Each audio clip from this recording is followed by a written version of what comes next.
Money. It affects our everyday life. But how do we make more of it?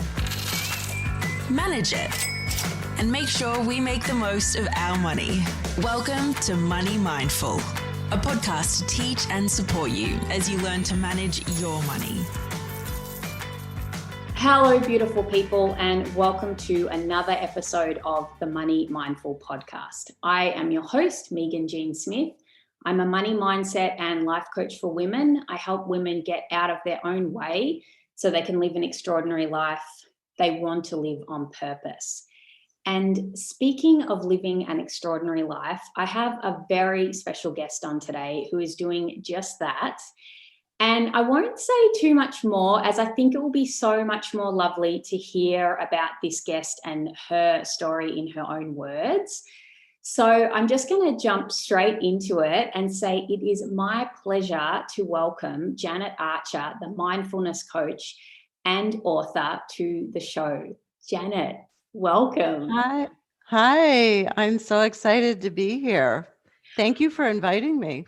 You are absolutely welcome. And I briefly mentioned this to you before we hit record, but the reason why I wanted to invite you on here, Janet, is that I've been exposed to some of your story just in snippets here and there because for those of you who aren't familiar with Janet, Janet coaches in a group coaching program that I'm a part of. So you've actually coached me before, Janet. I'm not even sure if you remember that, but you have. And I see Janet as someone who is really inspiring for me. Like, I see you, Janet. I mean, I'm talking to my audience here as well. It sounds strange when you talk like that, but I want to celebrate women doing things that are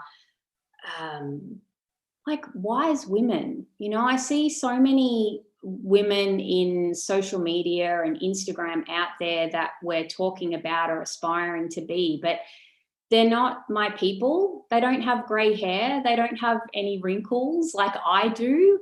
And I want to connect and celebrate women who are, I guess, older and mature and doing new and exciting things at every stage in their life. So I would love it, Janet, can you tell your story? Can you introduce, well, let's start.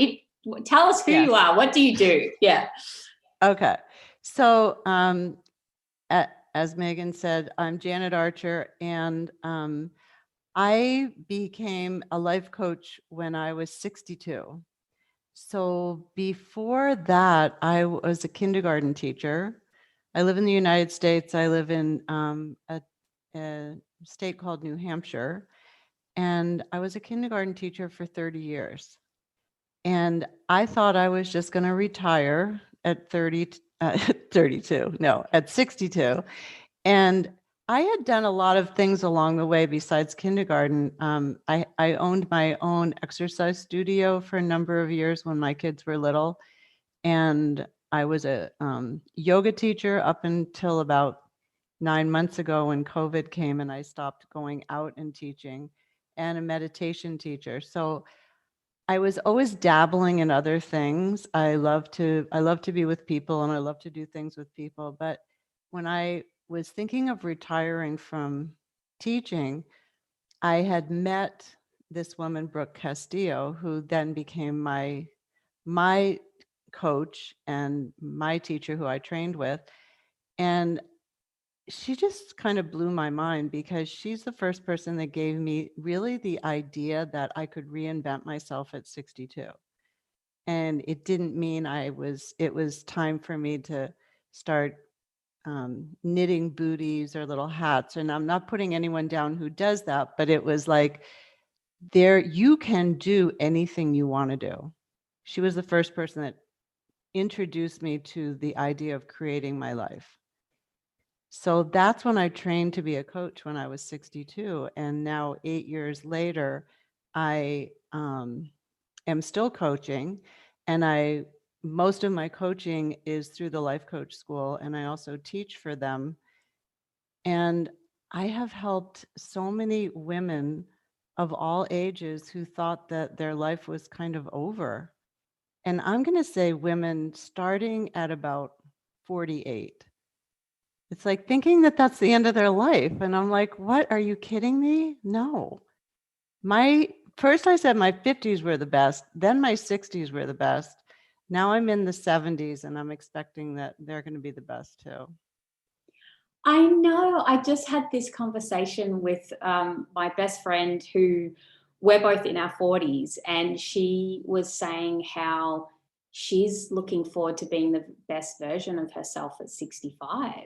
You know, like that's something that she's aspiring to and this place to get to. And I think it's not something that we're not socialized to be like that. You know, I was just thinking of all these things that I see about creams to make us look younger, and I had this epiphany because I've been thinking about having you on the show, why it's so important to me that I really wanted you on the show. And one of the things that struck me is I realized that all that, I mean, there's nothing wrong with trying to have nice skin or whatever. I'm not poo-hooing that, but I don't need that. Like, I feel like I don't want to look backwards. I don't want to try to be a younger version of myself before I had children. I want to be a new version of myself all the time and constantly be evolving and reshaping my life. And there's a few people that I coach who are, I think one of the women actually is not even in her 30s yet. And she has this fear about making some changes in her life. And I'm thinking, you're not even in your 30s yet. You've barely just got started. So I'm so curious, Janet, what are your thoughts about, why do you think that we get stuck in the cycle of our life, doing the same thing, you know, having one career and thinking that that's it? Oh, I think you hit the nail on the head when you said it's very societal. I mean, I'm of the age where when I went to college, my college professors would say, why are you even in college? You're just going to get married, you know, and not work and not do anything because you're just going to have a husband who's going to take care of you. I mean, that's how I grew up, with that kind of thinking. So it's evolving. I think we're not taught to dream. We're not taught that anything is possible. I mean, it really isn't something someone says, hey, listen, why don't you take some time and like dream? And we're like, no, I don't, you know, most people don't know how to dream or don't think that they're allowed to dream or any of that. So I'll give you an example. I was thinking about getting my Social Security. In the United States, we get Social Security when you can start collecting it when you're 62. And when I was 65, I called into one of Brooke's calls to get coaching because I was like, I don't know, I'm thinking of getting my Social Security because I'm starting to get a little nervous. You're talking to people about what's their 20-year goal. And I'm 65 and I'm looking ahead to 20 years, I'm going to be 85. You know, and I said that to her and there was silence on the other end. And she said, so what? I was like, well, in my mind, I'm thinking, that's old and it's too late and I need to do something. And she said, you tell me what you're going to do when you're 85. And I thought for a minute and I said, oh, that's right. I get to create whoever I want to be at 85. Yes. Oh, I've got chills when you say that. I know. And that's how I've been living. It's like, okay, I'm 70. I'm learning how to juggle right now. It's like, what do I want to do as a 70-year-old? Oh, I'd like to learn how to juggle.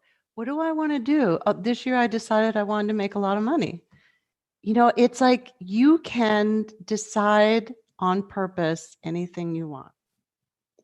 Yes, I just love that. And one of the things I can really relate to what that question that Brooke said, what are you going to be doing in 10 years? Because one thing I often ask myself whenever I've gone to make pivotal changes in my life, I always think about, well, if I get to the end of, let's say, 3 years' time when I've finished this course that I'm interested in doing, but think, oh, do I want to do that?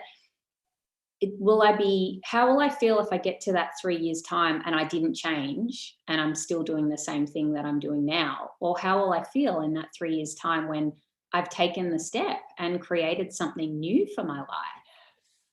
That's it.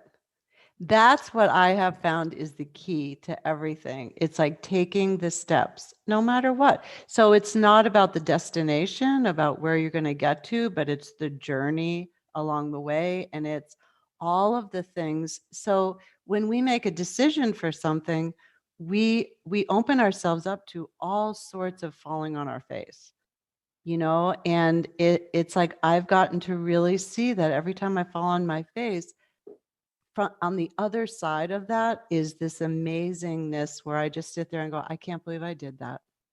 That's amazing. I love that I just did that. I love that I put myself out in that way. And I think that's another thing looking back. It's like we always want the easy way. And so the easy way is like just do one thing, then stop, then don't dream, don't do anything else because you might not make it. But the fun part is seeing your growth as you move through something you think you can't do. Yeah. All your doubts and fears. And that's what I think keeps me youthful. Yeah. And so funny. Sorry, but people would go, what? You're youthful from going through your fears? And I'm like, yeah, I think so. yeah. And you are youthful, Janet. Like, I see you as somebody who's just like, I want to see what you're doing in 20 years' time. Right? I know. It's really fun. Well, I come from really good genes. My mom is 99. Wow. And she's still going, still going strong. Well, even more reason to keep looking forward. But let's talk about this more, Janet, and also maybe for a perspective for people who aren't familiar with coaching, about what's your take on being future focused as opposed to past focused? Like, what's your interpretation of that when I say? Okay, so I can give you an example. Yeah. So we were talking about, and I know you are a money mindset coach, so I'll speak about that. So this past year, I had decided that I wanted to have a goal to make a certain amount of money, and but I really didn't think I was even interested in making a certain amount of money. I found out that I was, but I had to question my belief about it. So one of the things that I practiced in getting this goal was not going back to my past, to the school teacher who only made a certain amount of money. And that was kind of dictated, leveled off. It was like, this is how much you can make. I got to that by the end of the 30 years.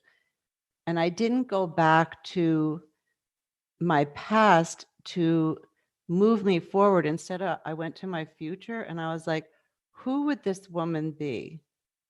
This woman who is, so I was really motivated because I was 70 and I thought, I love the goal of making more money than I've ever made in my life as a 70-year-old when I am being dictated to take my Social Security in the United States. And I said, that is pretty kick-ass. I'm going for it. But I had to connect to that me who did it. And so I would dream of her. Like, how did she walk? How did she act? How did she talk? How did she look at the world? What I really kept that vision of her being her as I was going through it. And I would write about it. I would see her in my mind. And then when I made the goal, it was like I had already made the goal months ahead of time because I had already become that person who did it. Yes. And then do you find that when it happens, when you actually create what you're going for, it doesn't even seem that out of this world anymore? Like, when you first start working towards it, it's like the biggest thing. And then you do it and it's like, oh, yeah. What next? It was like, it blew my mind. I was like, wait a minute, I've already gone way past that goal. How did that happen? The sky didn't explode and there weren't rockets and you know,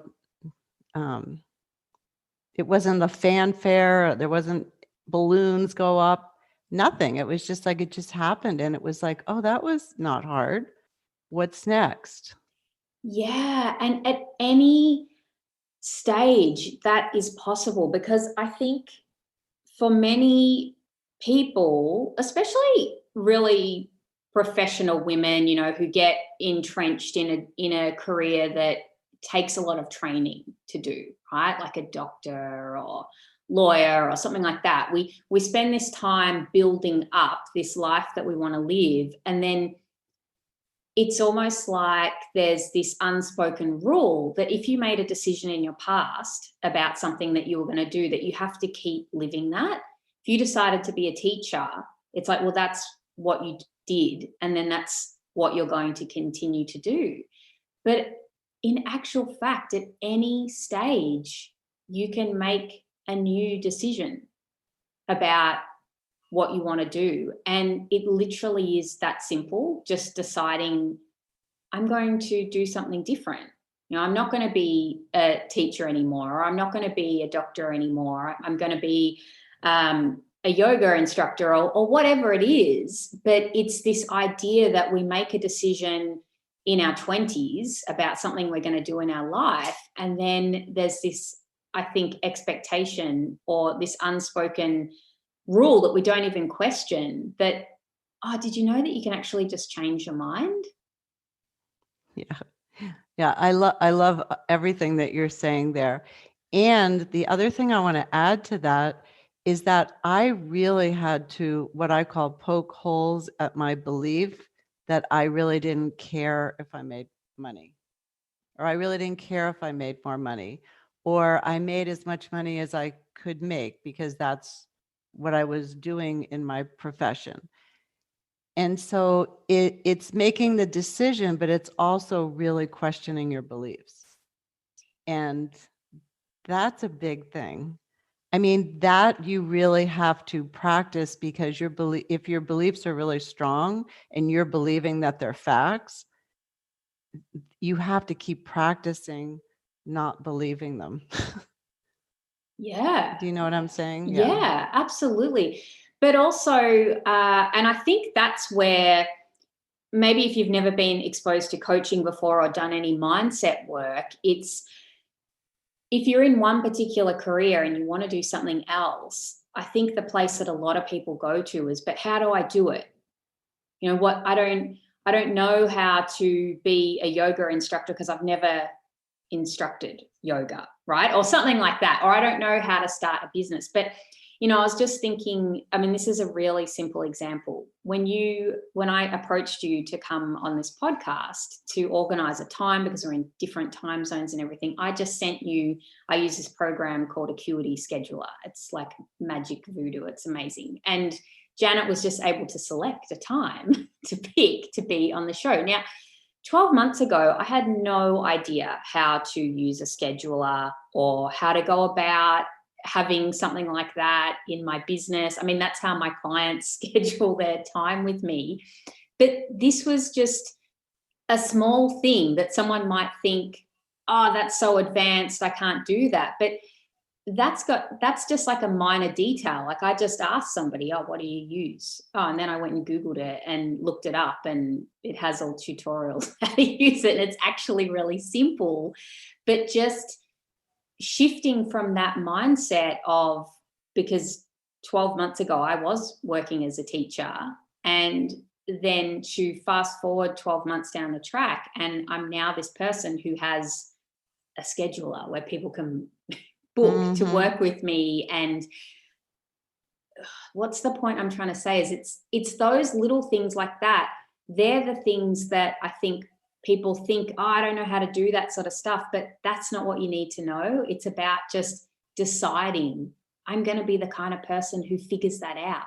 And Yes, that's exactly it. I mean, I'm doing that right now with juggling, and I picked juggling because I just didn't think I could ever do it. I've been wanting to do it since I retired for 8 years. It's been, oh, it'd be really fun to learn to juggle. And every time I'd pick up balls, they'd be all over the floor.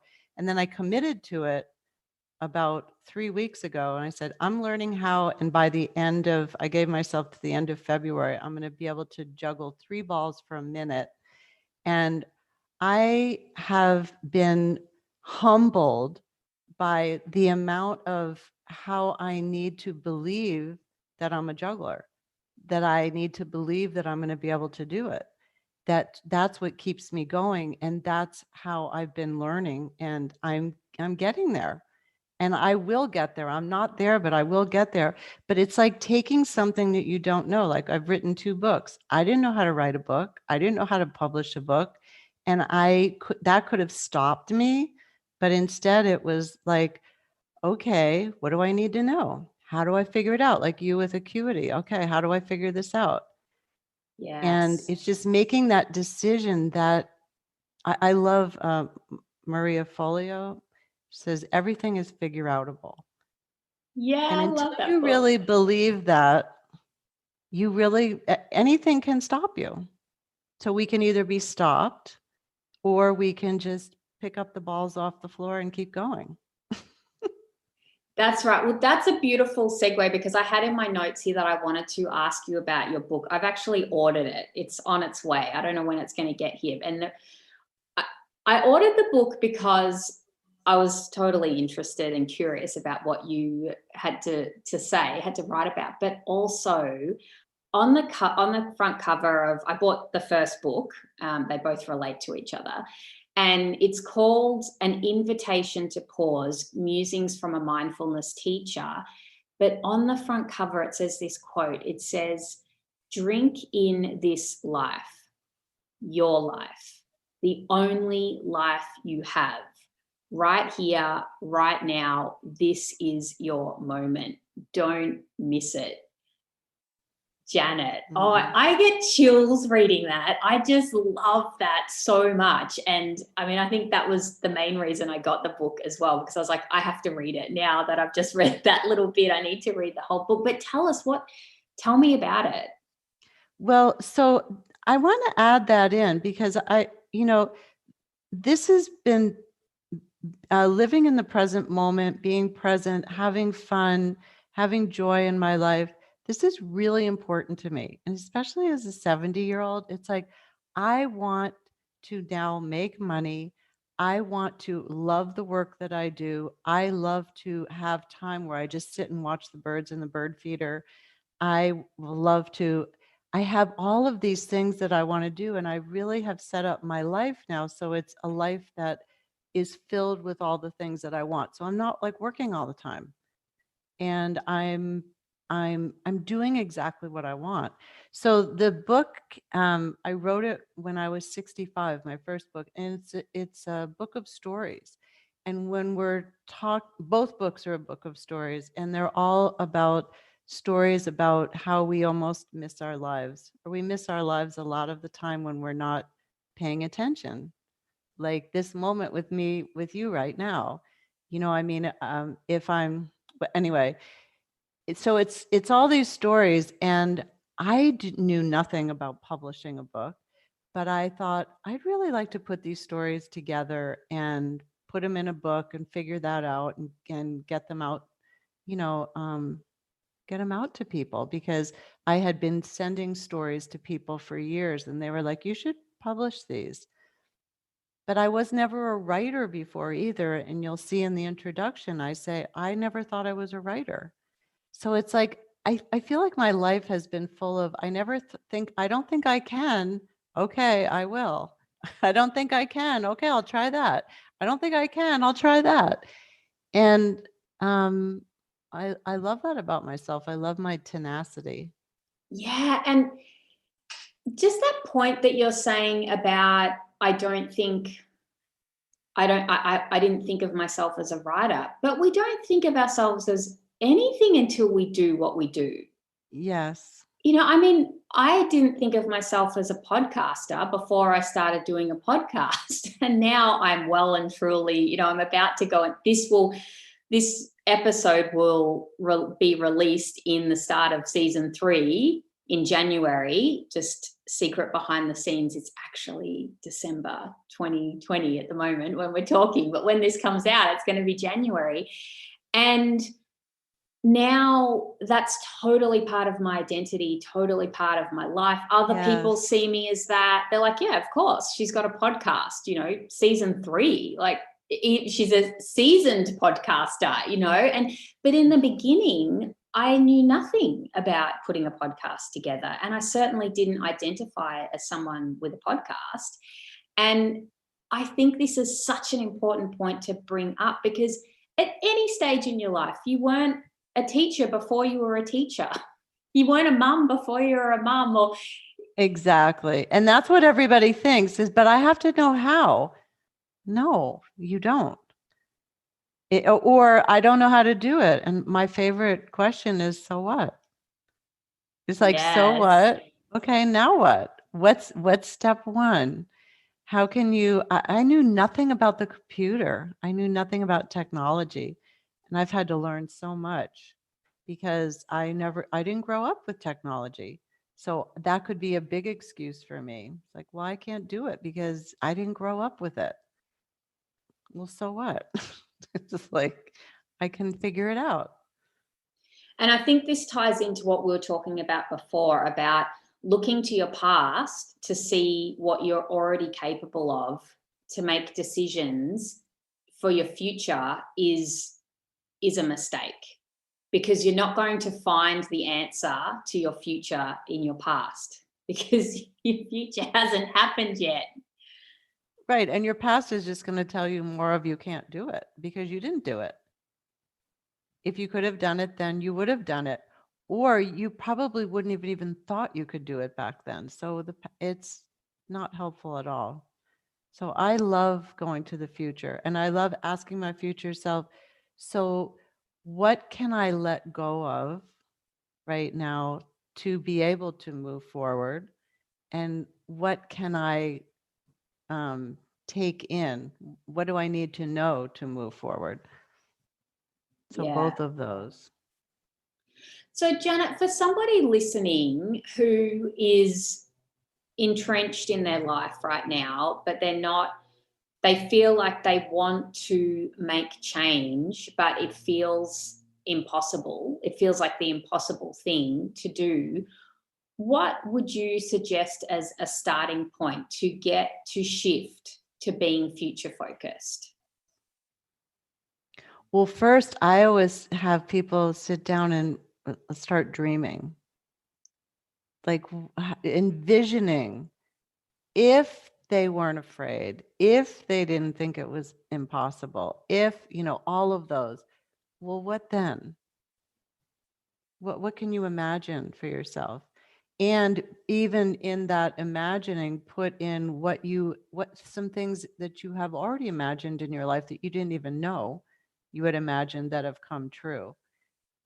Because you have to start I call it inclining the mind towards what's possible instead of inclining the mind towards what's impossible. So there has to be a shift there.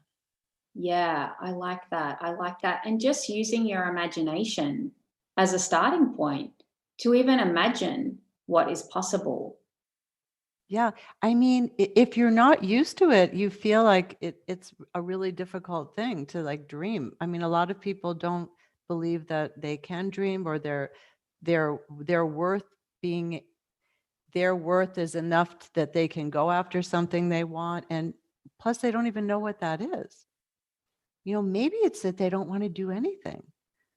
Maybe that they want to just take some time off. Or before the pandemic, I was actually going to go on a book tour and was looking into renting, getting a van or getting something. And I had a lot of places. I was going to go around the United States and Canada, and that's still on the books for at some point. But it's like that was something that I just sat down and when I let my mind just roam, it was like, oh, that would be really fun. Okay, I'm not going to count it out. I don't count it out of the ability to happen. I don't know how it's going to happen, but I'm just going to put it down somewhere. I want to learn how to play the harmonica after I juggle. I mean, there's just some things that, I just kind of have a little list there. Like, okay, I call it a little bucket list. Yes. So good. So good. Mm-hmm. All right. Well, I always usually ask my guests, Janet, if you have any sort of tip or practice or ritual that you do around money that you would be willing to share. And I mean, you've done this big journey this year with your goals. So I don't know if there's something about that that you would be willing to Okay, share. I'll tell you what my favorite tip on money is. And I've Yeah, been doing it. please. I've been doing it for probably the last 6 or 7 years. Is I like have a love affair with my money. Every month on a certain date, I sit down and I go through, I call it watching my money grow. And I swear since I've started doing it, my money has just grown. And I go through and I see how much money I have here and where what I have there in my, and then how much money is owed out. And then I get super clear so that at the end of that time, I'm like, okay, wow, look at that. That's where my money's at. This is exact number. I know exactly what it is. And then I think in my mind, wow, that's going to be really fun when that number gets to, and then I think in my mind where that number is going to get to. And I have watched that number just grow and grow and grow. And I thought this was like everybody did this. And then I was telling someone about it and she goes, you actually just sit down and watch your money grow. I said, that's what I do. And that's my favorite tip. Is like, so I know exactly what is where I'm at. So it's not like, oh, I'm not really sure how much money I have. It's like I know exactly how much money I have, and I just give it lots of love and watch it grow. Ah, beautiful. And also, just talking about growing, for the sake of the audience, Janet and I share a common interest, which is very apparent from I'm looking through the screen. You have these big, beautiful plants behind you, and so do I. And a few years ago, I came across this amazing fertilizer that's like all organic. My dog loves to eat it. It's kind of funny. Sometimes I'll be coaching people and my dog will just be behind me munching on the fertilizer. But I also have this spray that I spray on the foliage, and I really love these plants and I take care of them and I look at them every day and I feel like I have a really connected, beautiful relationship with them. I have one on my desk here that you can't see. And I think that's a beautiful analogy with money, like just being really connected with Yes. your money and having a relationship with it. Like it's actually an entity that you can connect with, not this foreign thing that just either we get annoyed with because there's not enough of it, or we're not connected to it because money's like vulgar or something we shouldn't talk about. And it seems like such a common sense thing when you talk about it like that. It's like, yeah, I have a relationship with my money. I love my money. I respect my money. I know where my money's at, because I'm assuming for you, like, because you do that, that you can adjust things or know when you need to adjust things if you need to Mm-hmm. help your money, like as if Yeah. you're your money's friend.